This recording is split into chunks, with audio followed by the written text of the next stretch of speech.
Hello friends, welcome back to my YouTube channel. ಹೇಗಿದ್ದೀರಾ? ಎಲ್ಲ ಚೆನ್ನಾಗಿದ್ದೀರಾ ಅಂದ್ಕೊಂಡಿದ್ದೀನಿ. ನಾನು ಮೇರಿ. ಇವತ್ತು ನಾನು ಮಾಡ್ತಾ ಇರೋದು ಕನ್ನಡ ವ್ಲಾಗು. ಆ್ಯಸ್ ಯೂಶುವಲ್ ಬಂದು ಬೆಳಗ್ಗೆ ಕೆಲಸನ ಶುರು ಮಾಡ್ಕೋತಾ ಇದ್ದೀನಿ. ಟೀ ಹಾಕಿ ಒಂದು ಕುಟ್ಬಿಟ್ಟು ನಾನು ನಮ್ಮ ಮಾಮ ನೆಕ್ಸ್ಟು ಸಾಂಬಾರು ಮಾಡಿಬಿಡೋದ ಅಂತ ಮಾಡ್ತಾಯಿದ್ದೀನಿ. ಇದು ಲಂಚ್ ಬಾಕ್ಸ್ಗೆ ಕಟ್ಟೋದಾದರೂ ಸರಿ, ಇಲ್ಲ ಮಧ್ಯಾಹ್ನಕ್ಕೆ ಲಂಚ್ಗೆ, ಇಲ್ಲಾಂದರೆ ರಾತ್ರಿಗೆ ಡಿನ್ನರ್ಗೆ ಕೂಡ ಆಗುತ್ತೆ. ರಾತ್ರಿ ಊಟಕ್ಕೆ ಕೂಡ ಸಾಂಬಾರು ಬೆಳಗ್ಗೆನೇ ಮಾಡಿಟ್ಬಿಡ್ತೀನಿ. ರೈಸ್ ಮಾತ್ರ ಫ್ರೆಶ್ ಆಗಿ ಮಾಡಿಕೊಂಡ್ರೆ ಆಗುತ್ತೆ. ಇದಕ್ಕೆ ಬೇಕಾಗಿರೋ ಪದಾರ್ಥ: ಬೆಂಡೆಕಾಯಿ ಹುಳಿಗೆ ತೆಂಗಿನಕಾಯಿ ಒಂದು 5 ಚೂರು, ಹಾಗೆಯೇ ಖಾರದ ಪುಡಿ 1.5 ಸ್ಪೂನು, ಅರ್ಧ ಸ್ಪೂನು ಯೆಲ್ಲೋ ಪೌಡರು ಅಂದರೆ ಟರ್ಮರಿಕ್ ಪೌಡರು, 1.5 ಸ್ಪೂನು ಧನಿಯಾ ಪೌಡರು, 3 ಲವಂಗ, 2 ಚಕ್ಕೆ, 1 ಸ್ಪೂನು ಶುಂಠಿ ಬೆಳ್ಳುಳ್ಳಿ ಪೇಸ್ಟು, 2 ಟೊಮಾಟೊ, 1 ಈರುಳ್ಳಿ, ಇಷ್ಟನ್ನು ಹಾಕಿ ನುಣ್ಣಗೆ ಪೇಸ್ಟ್ ಮಾಡ್ಕೊಂಡು ಬರ್ತೀನಿ. ಇದಾದಮೇಲೆ ಟೊಮಾಟೊನ ಕೂಡ ಮಿಕ್ಸಿಲಿ ಗ್ರೈಂಡ್ ಮಾಡಿಕೊಂಡು ಅದನ್ನು ಕೂಡ ಒಂದು ಸೈಡ್ಗೆ ಇಟ್ಕೊಬಿಡ್ತೀನಿ. ಈಗ ಸಾಂಬಾರಿಗೆ ಮಸಾಲೆ ರೆಡಿ ಆಗುತ್ತೆ. ನೆಕ್ಸ್ಟ್ ಬಂದು ಬೆಂಡೆಕಾಯಿನ ಕ್ಲೀನಾಗಿ ತೊಳ್ಕೊಂಡು ಕಟ್ ಮಾಡ್ಕೊತಾ ಇದ್ದೀನಿ. ಯಾವ ಸೈಜಲ್ಲಿ ಬೇಕೋ ಆ ಸೈಜಲ್ಲಿ. ಇದರಲ್ಲಿ ಹುಳ ಕೂಡ ಇರುತ್ತೆ, ನೋಡಿ ಕಟ್ ಮಾಡಬೇಕು. ಹಾಗೇ ಕಟ್ ಮಾಡಿ ಹಾಕ್ಬಿಡ್ಬಾರ್ದು. ಹುಳ ಇದೆಯಾ ಅಂತ ನೋಡಿ, ಬ್ಲ್ಯಾಕ್ ಆಗಿರುತ್ತೆ ನೋಡಿ, ಅದರಲ್ಲಿ ನೋಡಿ ಕಟ್ ಮಾಡಿ ಹಾಕಬೇಕು. ಬೆಂಡೆಕಾಯಿ ಬಲ್ತಿದ್ರೆ ತೆಗ್ದು ಹಾಕ್ಬಿಡ್ಬೇಕು. ಒಬ್ರೊಬ್ರು ಅಡುಗೆ ಮಾಡಬೇಕಾದ್ರೆ ಬೆಂಡೆಕಾಯಿನ ಕ್ಲೀನಾಗಿ ಒಂದು ಒಳ್ಳೆ ಬಟ್ಟೆಯಲ್ಲಿ ಒರೆಸ್ಕೊಂಡು ಮಾಡ್ತಾರೆ. ಆ ರೀತಿಯೂ ಕೂಡ ಮಾಡ್ಕೋಬೋದು. ನಾನು ತೊಳೆದ ತಕ್ಷಣ ಕಟ್ ಮಾಡಿ ಹಾಗೇ ಫ್ರೈ ಮಾಡ್ಕೋತೀನಿ. ಚೆನ್ನಾಗಿ ಎಣ್ಣೆಯಲ್ಲಿ ಫ್ರೈ ಮಾಡ್ಕೊಂಡ್ರೆ ಸಾಕು, ಅದು ಬೆಂಡೆಕಾಯಿ ಏನು ಲೋಳೆ ಬರೋದಿಲ್ಲ, ಹಾಗೇ ಕ್ಲೀನಾಗಿ ಕಟ್ಟಾಗೋದಿಲ್ಲ. ಇದು ಬೆಂಡೆಕಾಯಿ ಕಟ್ಟಾಗದೆ ಕ್ಲೀನಾಗಿರುತ್ತೆ. ಈಗ ಬಂದು ಒಂದು ತವಾಗೆ ಸ್ವಲ್ಪ ಎಣ್ಣೆ ಹಾಕ್ಕೊಂಡು ಒಂದು ಅರ್ಧ ಈರುಳ್ಳಿ ಕಟ್ ಮಾಡಿ ಫ್ರೈ ಮಾಡ್ಕೋತಾ ಇದ್ದೀನಿ. ಅದ್ರ ಜೊತೆ ಕರಿಬೇವಿನ ಸೊಪ್ಪನ್ನು ಕೂಡ ಹಾಕಿ ಫ್ರೈ ಮಾಡಿಕೊಂಡು ಈಗ ಕಟ್ ಮಾಡಿರೋ ಬೆಂಡೆಕಾಯಿನ ಇದ್ರ ಜೊತೆಗೆ ಆ್ಯಡ್ ಮಾಡಿ ಸ್ವಲ್ಪ ಫ್ರೈ ಮಾಡಬೇಕು. ಅದನ್ನು ಲೋಳೆ ಎಲ್ಲ ಹೋಗೋ ತನಕ ಚೆನ್ನಾಗಿ ಫ್ರೈ ಮಾಡಿಕೊಂಡು, ಬೆಂಡೆಕಾಯಿ ಎಲ್ಲ ಲೈಟಾಗಿ ಬ್ಲ್ಯಾಕ್ ಕಲರಲ್ಲಿ ಬರುತ್ತೆ, ತುಂಬ ಬ್ಲ್ಯಾಕ್ ಅಲ್ಲ, ಸ್ವಲ್ಪ ಸ್ವಲ್ಪ ಫ್ರೈ ಆದಂಗೆ ಕಾಣಿಸ್ತಾ ಇರುತ್ತೆ. ಆಗ ಲೋಳೆ ಬಿಟ್ಟಿದೆ ಅಂತ ಅರ್ಥ. ಆ ಟೈಮಲ್ಲಿ ಗ್ರೈಂಡ್ ಮಾಡ್ಕೊಂಡಿರೋ ಮಸಾಲೆನ 2 ಟೊಮಾಟೊ ಹಾಗೆಯೇ ತೆಂಗಿನಕಾಯಿ ಮಸಾಲೆನ ಇದ್ರ ಜೊತೆಗೆ ಆ್ಯಡ್ ಮಾಡಿ ಕನ್ಸಿಸ್ಟೆನ್ಸಿ ನೋಡಿಕೊಂಡು, ಸಾಂಬಾರು ರೀತಿ ಬೇಕು ಅಂದರೆ ಸ್ವಲ್ಪ ನೀರು ಹಾಕ್ಕೊಳ್ಳಿ, ಇಲ್ಲ ಗೊಜ್ಜು ರೀತಿ ಬೇಕು ಅಂತಂದರೆ ನೀರನ್ನ ಸ್ವಲ್ಪ ಕಡಿಮೆ ಮಾಡಿಕೊಂಡು ಒಂದು 3 ಕುದಿ ಬಂದರೆ ಸಾಕು, ಬೆಂಡೆಕಾಯಿ ಸಾಂಬಾರು ರೆಡಿ ಆಗುತ್ತೆ. ಇದನ್ನು ಬೆಂಡೆಕಾಯಿ ಹುಳಿ ಅಂತಲೂ ಕೂಡ ಕರೀತಾರೆ. ಇದು ಚಪಾತಿಗೆ, ಅನ್ನಕ್ಕೆ, ರೈಸ್ಗೆ, ಮುದ್ದೆಗೆ ಎಲ್ಲದಕ್ಕೂ ಒಳ್ಳೆ ಕಾಂಬಿನೇಷನು, ತುಂಬ ಚೆನ್ನಾಗಿರುತ್ತೆ. ಈ ಚಿಕನ್ನು ಏನಾದರೂ ತಿಂದಿದ್ದಾಗ ಈ ರೀತಿ ಬೆಂಡೆಕಾಯ್ದು ಮಾಡಿಕೊಂಡ್ರೆ ತುಂಬ ಚೆನ್ನಾಗಿರುತ್ತೆ ಟೇಸ್ಟು. ಇದಾದಮೇಲೆ ಅದನ್ನು ಒಂದು ಸೈಡ್ಗೆ ಇಟ್ಬಿಟ್ಟು ನೆಕ್ಸ್ಟ್ ಬಂದು ಲಂಚ್ ಬಾಕ್ಸ್ಗೆ ಗೀ ರೈಸ್ ರೀತಿ ಮಾಡ್ಕೋತಾ ಇದ್ದೀನಿ. ಗೀ ರೈಸ್ ಅಂದರೆ ಗೀ ಅನ್ಬೇಕಾದ್ರೇ ತುಪ್ಪ ನೆನಪು ಬರುತ್ತೆ, ಆದರೆ ಇವತ್ತು ತುಪ್ಪ ನಾನು ಆ್ಯಡ್ ಮಾಡ್ತಾ ಇಲ್ಲ. ಅದೇ ರೀತಿ ಒಂದು ಮೆಥಡಲ್ಲಿ ಆಯಿಲ್ ಹಾಕಿ ಮಾಡ್ತಾಯಿದ್ದೀನಿ. ಇದಕ್ಕೆ ಒಂದು ಕುಕ್ಕರ್ ಇಟ್ಟು ಒಂದು 2-3 ಸ್ಪೂನು ಆಯಿಲ್ ಹಾಕ್ಕೊಂಡು, ಇದಕ್ಕೆ ಆಯಿಲ್ ಸ್ವಲ್ಪ ಚೆನ್ನಾಗಿರಬೇಕು, ಆಗನೇ ಚೆನ್ನಾಗಿರುತ್ತೆ ಟೇಸ್ಟು. 2 ಚಕ್ಕೆ, 3 ಲವಂಗ ಹಾಗೆಯೇ 2 ಏಲಕ್ಕಿ ಹಾಕಿ ಫ್ರೈ ಮಾಡಿಕೊಂಡು ಒಂದು 2 ಈರುಳ್ಳಿ ಕಟ್ ಮಾಡಿ ಅದರಲ್ಲಿ ಹಾಕಿ ಫ್ರೈ ಮಾಡ್ಕೋತಾ ಇದ್ದೀನಿ. ಕರಿಬೇವು ಸೊಪ್ಪನ್ನು ಕೂಡ ಆ್ಯಡ್ ಮಾಡ್ಕೊಂಡಿದ್ದೀನಿ. ಇದು ಚೆನ್ನಾಗಿ ಫ್ರೈ ಆಗಬೇಕು. ಇದು ಫ್ರೈ 2 ಹಸಿಮೆಣ್ಸಿನ್ಕಾಯಿ ಹಾಕಿ ಮಿಕ್ಸ್ ಮಾಡ್ಕೋತಾ ಇದ್ದೀನಿ. ಖಾರಕ್ಕೆ ತಕ್ಕಂಗೆ ಹಸಿಮೆಣ್ಸಿನ್ಕಾಯಿನ ಹಾಕ್ಕೊಳ್ಳಿ. ಖಾರ ಚೆನ್ನಾಗಿ ತಿಂತೀರಾ ಅಂದರೆ ಇನ್ನೊಂದು ಸ್ವಲ್ಪ ಹಸಿಮೆಣ್ಸಿನ್ಕಾಯಿ ಹಾಕ್ಕೊಳ್ಳಿ. ನಮ್ಮ ಮನೇಲಿ ಮಕ್ಕಳಿರೋದ್ರಿಂದ ಸ್ವಲ್ಪ ಕಡಿಮೆ ಹಾಕ್ಕೊಂಡಿದ್ದೀನಿ. ಇದಾದಮೇಲೆ ಕಲರ್ಗೋಸ್ಕರ ಯೆಲ್ಲೋ ಪೌಡ್ರ್ ಹಾಕ್ಬಿಟ್ಟಿದ್ದೀನಿ. ಕಲರ್ ಬೇಡ, ವೈಟಾಗೇ ಬೇಕು ರೈಸ್ ಅಂದರೆ ಯೆಲ್ಲೋ ಹಾಕ್ಬೇಡಿ. ಯೆಲ್ಲೋ ಕಲರ್ ಅಂದರೆ ಟರ್ಮರಿಕ್ ಪೌಡ್ರನ್ನ. ಇದಾದಮೇಲೆ 2 ಸ್ಪೂನು ಜಿಂಜರ್ ಗಾರ್ಲಿಕ್ ಪೇಸ್ಟು, ಶುಂಠಿ ಬೆಳ್ಳುಳ್ಳಿ ಪೇಸ್ಟ್ನ ಆ್ಯಡ್ ಮಾಡಿಕೊಂಡು ಅದು ಸ್ವಲ್ಪ ಎಣ್ಣೆ ಬಿಡೋ ತನಕ ಫ್ರೈ ಮಾಡ್ಕೊಂಡ್ಮೇಲೆ ಸ್ವಲ್ಪ ಪುದೀನ ಕಟ್ ಮಾಡಿ ಇದ್ರ ಜೊತೆಗೆ ಆ್ಯಡ್ ಮಾಡಿಕೊಂಡು ಅದನ್ನು ಕೂಡ ಫ್ರೈ ಮಾಡ್ಕೋತಾ ಇದ್ದೀನಿ. ಇಲ್ಲಿ ಬಂದು ನಾನು ಟೊಮೊಟೊ ಏನೂ ಸೇರಿಸ್ತಾ ಇಲ್ಲ, ಅದಕ್ಕೋಸ್ಕರ ಸ್ವಲ್ಪ ಕರ್ಡಿದ್ರೆ, ಮೊಸರಿದ್ರೆ 1 ಸ್ಪೂನು ಇಲ್ಲ 1.5 ಸ್ಪೂನು ಆ್ಯಡ್ ಮಾಡ್ಕೊಳ್ಳಿ. ತುಂಬ ಚೆನ್ನಾಗಿರುತ್ತೆ ಟೇಸ್ಟು. ಒಬ್ಬರೊಬ್ಬರು ಹಾಲು ಹಾಕ್ಕೊಂಡು ಮಾಡ್ಕೋತಾರೆ, ಈ ಹಸುನ ಹಾಲು ಬರುತ್ತಲ್ಲ ಅದನ್ನು ಕೂಡ ಹಾಕಿ ಮಾಡ್ತಾರೆ, ತೆಂಗಿನಕಾಯಿ ಹಾಲು ಹಾಕಿ ಮಾಡ್ತಾರೆ. ಅದೆಲ್ಲ ಬರೋ ವೀಡಿಯೋಸಲ್ಲಿ ನಾನು ಒಂದೊಂದಾಗಿ ನಿಮ್ಮ ಜೊತೆ ಶೇರ್ ಮಾಡ್ಕೋತೀನಿ. ಇದಾದಮೇಲೆ ವೆಜಿಟೇಬಲ್ಸು, ಬೀನ್ಸು ಮತ್ತು ಕ್ಯಾರೆಟ್ ಇತ್ತು, ಅದನ್ನು ಕಟ್ ಮಾಡಿ ಇದ್ರ ಜೊತೆಗೆ ಆ್ಯಡ್ ಮಾಡ್ಕೋತಾ ಇದ್ದೀನಿ. ಈಗ ಅಕ್ಕಿ ಬಂದು 1.5 ಗ್ಲಾಸ್ ತಗೊಂಡಿದ್ದೀನಿ. ಅಳತೆ ಯಾವ ರೀತಿ ತಗೋಬೇಕು ಅಂದರೆ, ಗ್ಲಾಸಲ್ಲಿ ಫುಲ್ಲು ತಲೆ ಹೊಡೆದಂಗೆ 1 ಗ್ಲಾಸ್ ಅಕ್ಕಿ ತಗೊಂಡ್ರೆ 1 ಗ್ಲಾಸ್ಗೆ 2 ಗ್ಲಾಸ್ ನೀರು, ಅರ್ಧ ಗ್ಲಾಸ್ ಅಕ್ಕಿಗೆ 2 ಗ್ಲಾಸ್ ನೀರು, ಈ ರೀತಿ ಮಿಕ್ಸ್ ಮಾಡ್ಕೋಬೇಕು. ಸ್ವಲ್ಪ ಉದುರಿಬೇಕು ಅಂದರೆ ಈ ರೀತಿ ಹಾಕೊಳ್ಳಿ, ಇಲ್ಲ ಸ್ವಲ್ಪ ಚೆನ್ನಾಗಿ ಅಕ್ಕಿ ಬೇಯಬೇಕು ಅಂದರೆ ಇನ್ನೊಂಚೂರು ನೀರು ಹಾಕೊಂಡು ಮಿಕ್ಸ್. ಹಾಗೆಯೇ ರುಚಿಗೆ ತಕ್ಕಷ್ಟು ಉಪ್ಪು ಹಾಕಿ 1-2 ವಿಷಲ್ ಹಾಕಿದ್ರೆ ರೈಸು ರೆಡಿ ಆಗುತ್ತೆ. ಇದು ಲಂಚ್ ಬಾಕ್ಸ್ಗಾಗುತ್ತೆ. ಇದ್ರ ಜೊತೆ ಚಟ್ನಿ, ರಾಯ್ತ, ಇಲ್ಲಾಂದರೆ ಒಬ್ರೊಬ್ರು ಕುರ್ಮಾ ಕೂಡ ಮಾಡ್ಕೋತಾರೆ, ಚೆನ್ನಾಗಿರುತ್ತೆ. ನಾನು ಮಕ್ಕಳಿಗೆ ಚಟ್ನಿನೇ ಹಾಕ್ಕೊಡ್ತಾಯಿದ್ದೀನಿ. ನಮ್ಮ ಮಾಮ ಬಂದು ಮೊಸರು ಬಜ್ಜಿ ತಗೊಂಡು ಹೋಗ್ತಾ ಇದ್ದಾರೆ. ಈ ಕೆಲಸ ಎರಡು ಮುಗೀತಲ್ಲ ಅಂದ್ಕೊಂಡ್ರೆ ಈಗ ನೆಕ್ಸ್ಟ್ ಬಂದು ಇಲ್ಲಿ ಟಿಫನ್ ತಿನ್ನೋಕ್ಕೆ, ಇದು ಲಂಚ್ಗಾಯಿತು. ಇಲ್ಲಿ ಟಿಫನ್ಗೋಸ್ಕರ ಬೇರೆ ಏನಾದರೂ ಮಾಡಬೇಕಲ್ವ ಅಂದ್ಬಿಟ್ಟು ಫ್ರಿಜ್ಜಲ್ಲಿ ಫಸ್ಟೇ ಆಲ್ರೆಡಿ ನಾನು ನಿನ್ನೆ ಚಪಾತಿ ಮಾಡಿದ್ನಲ್ಲ, ಅದ್ರದ್ದು ಸ್ವಲ್ಪ ಹಿಟ್ಟು ಮಿಕ್ಕಿತ್ತು. ಅದನ್ನೇ ಪೂರಿ ಮಾಡಿಬಿಡೋದ ಮಕ್ಕಳಿಗೆ ಅಂತ ಸ್ವಲ್ಪ ಹಿಟ್ಟಿತ್ತಲ್ಲ, ಅದರಲ್ಲೇ ಪೂರಿ ಮಾಡಿಬಿಟ್ಟೆ. ಈಗ ಪೂರಿ ಜೊತೆ ಮಕ್ಕಳು ಚಟ್ನಿನ ತಿನ್ಕೊಂಡ್ರು ಬೆಳಿಗ್ಗೆ ಟಿಫನ್ಗೆ. ಮಧ್ಯಾಹ್ನಕ್ಕೆ ಈ ರೈಸ್ನ ತಗೊಂಡು ಹೋಗ್ತಾ ಇದ್ದಾರೆ. ಆರ್ಯ ಬಂದು ಚಟ್ನಿ ಏನೂ ತಿನ್ನೋದಿಲ್ಲ, ರೈಸ್ ಮಾತ್ರ ತೊಗೊಂಡೋಗ್ತಾನೆ. ಅವನಿಗೆ ರೈಸ್ ಐಟಮ್ ಅಂದ್ರೇ ಸ್ವಲ್ಪ ಕಷ್ಟ, ಕೊಡಬೇಡ ಅಂತಾನೆ. 3 ಹೊತ್ತು ಬಂದು ಚಪಾತಿ, ದೋಸೆ ಇದನ್ನೇ ಕೊಡೋಕ್ಕಾಗಲ್ಲ ಅಂತ ಕೊಟ್ಟು ಕಳಿಸ್ತಾ ಇದ್ದೀನಿ. ಅಲ್ಲಿ ಆಯಮ್ಮ ಯಾರ ಇದ್ದರೆ ತಿನ್ನಿಸ್ತಾರೆ ಆರ್ಯನ್ಗೆ, ಅದರಿಂದ ಹಾಕಿ ಕಳಿಸ್ಬಿಡ್ತೀನಿ ನಾನು.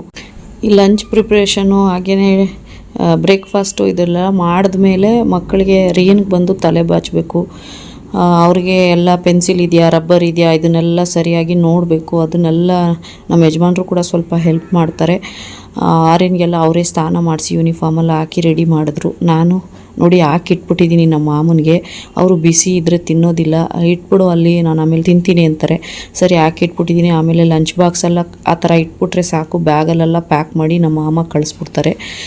ಈ ಕೆಲಸ ಆದಮೇಲೆ ಕ್ಲೀನಾಗಿ ಫಸ್ಟ್ ಬಂದು ಬಾಗಿಲನ್ನ ಕ್ಲೀನಾಗಿ ಗುಡಿಸಿ ರಂಗೋಲಿ ಹಾಕ್ಬಿಡೋದ ಅಂತ ಹಾಕ್ತಾಯಿದ್ದೀನಿ ಫ್ರೆಂಡ್ಸ್. ಯಾಕಂದರೆ ಫಸ್ಟು ಬಾಗಿಲು ಚೆನ್ನಾಗಿ ಕಾಣಿಸಿದ್ರೇ ಆಮೇಲೆ ಒಳಗಡೆ ಬೇಕಾದರೆ ಕ್ಲೀನ್ ಮಾಡ್ಕೋಬೋದು ಅಂದ್ಬಿಟ್ಟು ಫಸ್ಟು ಬಾಗಿಲನ್ನ ಕ್ಲೀನ್ ಮಾಡ್ತಾಯಿದ್ದೀನಿ. ಈ ರಂಗೋಲಿ ಯಾವ ರೀತಿ ಬಂದಿದೆ ಅಂತ ನೋಡಿ. ನನಗೆ ಮೈಂಡಲ್ಲಿರೋದೇ ಬೇರೆ ರಂಗೋಲಿ ಇರುತ್ತೆ, ಅಲ್ಲಿ ಹೋದ್ಮೇಲೆ ಬಿಡಿಸ್ತಾ ಇರಬೇಕಾದ್ರೆ ಯಾವುದೋ ಒಂದು ಡಿಸೈನ್ ಆಗಿರುತ್ತೆ.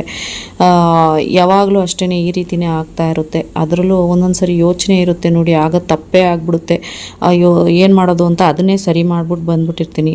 ಇವತ್ತು ಯೋಚನೆ ಇರಲಿಲ್ಲ ಅಷ್ಟು, ಯಾಕಂದರೆ ಮನೆ ಕೆಲಸ ಬೇರೆ ಮಾಡಬೇಕಾಗಿತ್ತಲ್ವ, ಅದನ್ನು ಮಾಡಬೇಕು ಇದನ್ನು ಮಾಡಬೇಕು, ಪಾತ್ರೆ ಇದೆಯಲ್ವ, ಈ ಯೋಚನೆಯಲ್ಲೇ ಬಿಡಿಸ್ದೆ. ಆದರೆ ಕ್ಲೀನಾಗಿ ಬಂತು ರಂಗೋಲಿ. ಆದರೆ ನಿಮಗೆ ಯಾವ ರೀತಿ ಕಾಣಿಸ್ತಾ ಇದೆ ಅಂತ ದಯವಿಟ್ಟು ಕಮೆಂಟ್ ಮೂಲಕ ತಿಳಿಸಿ.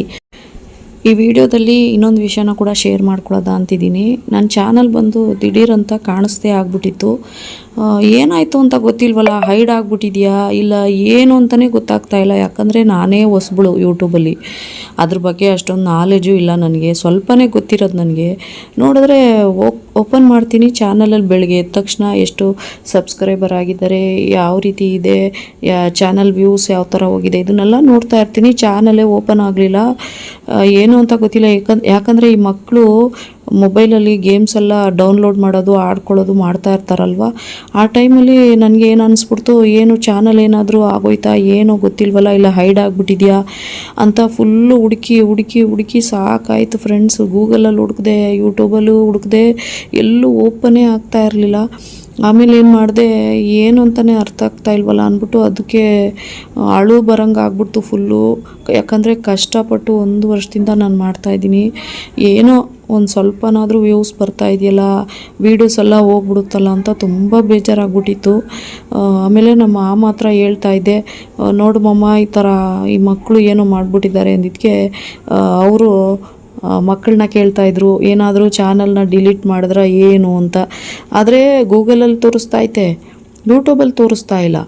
ಆಮೇಲೆ ಏನಾಗ್ಬಿಟ್ಟೈತೆ, ನಂದು ಜಿಮೇಲ್ ಅಕೌಂಟು ಫುಲ್ ಆಗಿಬಿಟ್ಟಿರೋದ್ರಿಂದ ಮೆಸೇಜು ಕಳಿಸಿರ್ತಾರೆ ಏನೋ, ನನಗೆ ಗೊತ್ತೇ ಇಲ್ಲ. ಅದರಲ್ಲಿ ಫುಲ್ ಆಗಿರೋದ್ರಿಂದ ನಾನು ಅದನ್ನು ನೋಡೇ ಇಲ್ಲ. ಮೆಸೇಜ್ ಬಂದಿರೋದು ಆ ಆಪ್ಷನು ತೋರಿಸ್ತಾ ಇಲ್ಲ. ಇದರಿಂದ ನನಗೆ ಟೆನ್ಷನ್ ಆಗಿಬಿಟ್ಟಿತ್ತು, ಏನು ಮಾಡೋದು ಅಂತಲೇ ಗೊತ್ತಿಲ್ಲ. ಈ ಯಾವ ರೀತಿ ಟೆನ್ಷನ್ ಇರುತ್ತೆ ಅಂದರೆ, ಯೂಟ್ಯೂಬ್ ಮಾಡೋರ್ಗೇ ಗೊತ್ತಿರುತ್ತೆ ಅದು, ಚಾನಲ್ ದಿಢೀರಂತ ಇಲ್ಲ ಅಂದರೆ. ಆಮೇಲೆ ಏನಾಯಿತು, ನಾನು ಹುಡುಕಿ ಸಾಕಾಯಿತು. ಆಮೇಲೆ ಯಾವ ರೀತಿ ಮಾಡೋದು, ಏನು ಮಾಡೋದು ಅಂತ ಸುಮಾರು ವೀಡಿಯೋಸ್ನೆಲ್ಲ ಚೆಕ್ ಮಾಡ್ತಾಯಿದ್ದೆ.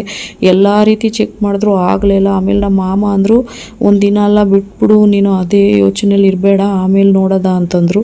ಆಮೇಲೆ ನಾನೇನು ಮಾಡಿದೆ, ಫುಲ್ ಫ್ರೀ ಮಾಡಿಕೊಂಡೆ. ಆದರೂ ಕೂಡ ಮನಸ್ಸು ಬೇಜಾರು, ಯಾಕೆ ಚಾನಲ್ ಓಪನ್ ಆಗ್ತಾಯಿಲ್ಲ. ಯಾಕಂದರೆ ಎಷ್ಟೊಂದು ವೀಡಿಯೋಗಳನ್ನ ಹಾಕಿದ್ದೀನಿ ನಾನು, ಆಚೆ ಹೋಗಿರೋದು, ಚರ್ಚಿಂದು, ಹಬ್ಬದ್ದು, ಇದೆಲ್ಲ ಬರ್ತ್ಡೇದು, ಇದೆಲ್ಲ ಡಿಲೀಟ್ ಆಗಿಬಿಡ್ತಲ್ಲ ಅಂತಲೂ ಒಂದು ಬೇಜಾರಾಗ್ಬಿಟ್ಟಿತ್ತು. ಆಮೇಲೆ ಏನು ಮಾಡಿದೆ, ಯಾರ್ದೋ ಒಂದು ವಿಡಿಯೋ ನೋಡಿಬಿಟ್ಟು ಸರಿ ಈ ಥರ ಯೂಟ್ಯೂಬ್ನವ್ರಿಗೆ ಏನೋ ಒಂದು ಮೆಸೇಜ್ ಕಳಿಸಿದ್ರೆ ಅವರು ಕಳಿಸ್ತಾರೆ, ನಿಮ್ಮದು ಏನಾದರೂ ಡಿಲೀಟ್ ಆಗಿದರೆ ಅವರು ಕಳ್ಸೋಕ್ಕೆ ಚಾನ್ಸ್ ಐತೆ ಅಂತ ಹೇಳಿದ್ರು ಅಂದ್ಬಿಟ್ಟು ಅದೇ ರೀತಿ ಒಂದು ಬುಕ್ಕಲ್ಲಿ ಫುಲ್ ಬರ್ಕೊಂಡು ಎಂಟ್ರಿ ಮಾಡಿ ಅದೇ ರೀತಿ ಟೈಪ್ ಮಾಡಿ ಅವ್ರಿಗೆ ಒಂದು ಮೇಲ್ ಹಾಕಿದೆ ಅವ್ರು ಯೂಟ್ಯೂಬ್ನವ್ರಿಗೆ. ಹಾಕಿದ್ಮೇಲೆ ಅದು ಒಂದಿನ ಫುಲ್ಲು ಥ್ಯಾಂಕ್ ಯು ಅಂತ ಕಳಿಸಿದ್ರು ಯೂಟ್ಯೂಬ್ನವರು. ಇದು ಬಂದು 2 ದಿನ ಆಗುತ್ತೆ ಅಂತ ಹೇಳಿದ್ರು. 2 ದಿನ ಆದಮೇಲೆ ನಾನು ಕಾಯ್ತಾ ಕೂತ್ಬಿಟ್ಟಿದ್ದೆ. ನಂದೇನು ತಪ್ಪಾಗ್ಬಿಟ್ಟೈತೆ ಯೂಟ್ಯೂಬ್ ಚಾನಲೇ ಇದಾಗಕ್ಕೆ ಅಂತ ಅಂದ್ಕೊಂಡೆ. ಆ ಮೇಲಲ್ಲೇ ಫುಲ್ಲು ಇತ್ತು. ಏನಂತ ಅಂದರೆ, ನಾವು ಏನು ತಪ್ಪು ಮಾಡಿಲ್ಲ, ನನ್ನ ಚಾನಲಲ್ಲಿ ನೀವು ನೋಡಿ ಪುನಃ ತೆಗೆದು ನಂದೇನಾದರೂ ತಪ್ಪಾಗಿದೆಯಾ ಅಂತ ಕಳ್ಸೋಕ್ಕೆ ಹೇಳಿದ್ರು ಅಂದ್ಬಿಟ್ಟು ಅದೇ ರೀತಿ ಟೈಪ್ ಮಾಡಿ ಕಳಿಸಿದ್ನಲ್ವಾ. ಆಗ ಅವರು ಅದನ್ನು ಓದ್ಬಿಟ್ಟು 2 ದಿನ ಆದಮೇಲೆ, ಆ 2 ದಿನ ಯಾವ ರೀತಿ ಟೆನ್ಷನ್ ಇತ್ತು ಅಂದರೆ, ಮೊದಲೇ ನಂದು ದುಡ್ಡು ಪ್ರಾಬ್ಲಮಲ್ಲಿ ನನಗೆ ತಲೆ ಕೆಟ್ಟೋಗಿತ್ತು. ಇದರಲ್ಲಿ ಈ ಚಾನಲ್ದು ಬೇರೆ ಏನು ಅಂತಲೇ ಗೊತ್ತಾಯ್ತಾ ಇಲ್ವಲ್ಲ ಅಂದ್ಕೊಂಡೆ. ನಮ್ಮ ಮಾಮ ಮಕ್ಕಳಿಗೆಲ್ಲ ಫೋನ್ ಕೊಡಬೇಡ ಅಂದರು ಕೇಳ್ತೀಯಾ, ಈಗ ಅಳ್ತಾ ಕೂತಿದ್ಯಲ್ಲ ಅಂತಂದರು. ಆಮೇಲೆ ಜೀಸಸ್ ಹತ್ರ ಹೋಗಿ ಪ್ರೇಯರ್ ಮಾಡ್ತಾಯಿದ್ದೀನಿ, ದೇವರೇ ನನಗೆ ದಯವಿಟ್ಟು ತರಿಸ್ಬಿಡು ಚಾನಲ್ನ, ಏನು ಮಾಡೋದು ಅಂತ ತುಂಬ ಭಯ ಆಗ್ಬಿಟ್ಟಿತ್ತು. ಆಮೇಲೆ ಅವರು ಮೇಲ್ ಕಳಿಸಿದ್ರು. ಅದನ್ನು ಸ್ವಲ್ಪ ಜಿಮೇಲ್ನೆಲ್ಲ ಹಳೆ ಮೇಲ್ನೆಲ್ಲ ಡಿಲೀಟ್ ಮಾಡಿ ಇಟ್ಕೊಂಡಿದ್ನಲ್ವ, ಆಗ ಹೊಸ ಮೇಲು ನನಗೆ ಬಂದ ಮೇಲೆ ಅದರಲ್ಲಿ ಮೆಸೇಜ್ ಹಾಕಿದರು, ಸಾರಿ ಇನ್ಕನ್ವಿಯನ್ಸು, ನಿಮಗೇನಾದರೂ ಬೇಜಾರಾಗಿದ್ದರೆ ನಿಮ್ಮ ಚಾನಲ್ನ ನಾವು ತಿರ್ಗಾ ಓಪನ್ ಮಾಡಿ ನೋಡ್ದು ಏನೂ ಕ್ಲೈಮ್ ಇಲ್ಲ ಇದರಲ್ಲಿ, ಅದರಿಂದ ನೀವು ಕಂಟಿನ್ಯೂ ಮಾಡ್ಬೋದು. ಹಾಗೆಯೇ ಇದರಲ್ಲಿ ಕಂಡೀಷನ್ ಎಲ್ಲ ಇರುತ್ತಲ್ವ, ಅದನ್ನೆಲ್ಲ ಕ್ಲೀನಾಗಿ ನೋಡಿಕೊಂಡು ಆಮೇಲೆ ಯೂಟ್ಯೂಬ್ನ ಮಾಡಿ ಅಂತ ಹೇಳಿದ್ರು. ಸರಿ, ನಾನು ಸ್ಟಾರ್ಟಿಂಗಲ್ಲಿ ಫಸ್ಟಲ್ಲಿ ಬಂದಾಗ ಗೊತ್ತಿಲ್ಲದೆ ಮ್ಯೂಸಿಕೆಲ್ಲ ಹಾಕ್ಬಿಟ್ಟಿದ್ನಲ್ವ, ಅದನ್ನೆಲ್ಲ ಚೇಂಜ್ ಮಾಡೋಕ್ಕೆ ಹೇಳ್ತಾಯಿದ್ರು ಅಂದ್ಬಿಟ್ಟು ಚೇಂಜ್ ಮಾಡಿದೆ. ಆದರೆ ಈಗ ವಿಡಿಯೋ ಇದರಲ್ಲಿ ಹಾಕೋಕ್ಕೆ ಭಯ ಆಗ್ತೈತೆ. ಯಾಕಂದರೆ ತುಂಬ ಸಬ್ಸ್ಕ್ರೈಬರು ಆಮೇಲೆ ಮಾನಿಟೈಸೇಷನ್ ಎಲ್ಲ ಆಗಬೇಕಾದ್ರೆ ಏನಾದರೂ ಪ್ರಾಬ್ಲಮ್ ಆಗುತ್ತಾ ಅಂದ್ಕೊಂಡಿದ್ದೀನಿ.